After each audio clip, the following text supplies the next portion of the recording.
们，你们知道最自恋的奥特曼是谁呢？有人肯定会说，那当然是赛罗奥特曼，赛兔子了。他每次和怪兽打架呀，都会说。并不是所有人都值得我说这句话，懂不？今天木子也就搞到了几个奥特曼武器大盲盒，据说运气好的话，都可以猜出来赛罗奥特曼的终极武器装备——变身赛罗，驰骋宇宙。第一个，哇，托雷吉呀，大帅哥呀！怎么有一个迷你小锤子？这个木锤不会就是奥特之王的王者之锤吧？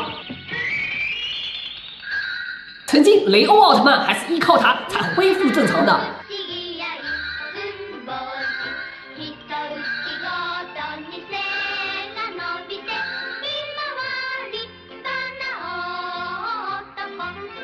这也许是雷欧奥特曼最想删掉的一段了。当时在小河里面划桨的姿势真的是太搞笑了。接下来我们再看欧布奥特曼，哟。这是什么东西？咸蛋超人的标志，可以打开。哇，对讲机。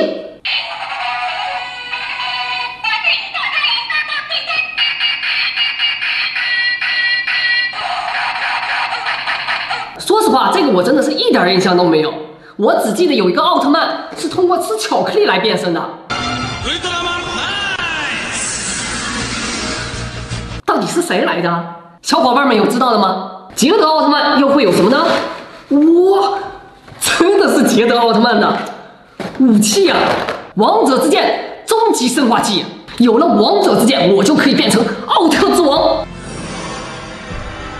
使用锤子敲自己几下，保不准哪天我就长高了。这个终极生化器我记得特别清楚，当时加古拉都想把它拿在手里面，成为光之战士。可惜啊，握了半天，赤钢还是赤钢。一点作用都没发挥，可怜我们的加古拉呀！这里面肯定有一个就是赛罗的装备了吧？先看这个，哟，我怎么又失误了？泽塔的变身器还有光弩，虽然变不成赛罗奥特曼，但是当赛罗奥特曼的徒弟也可以哦。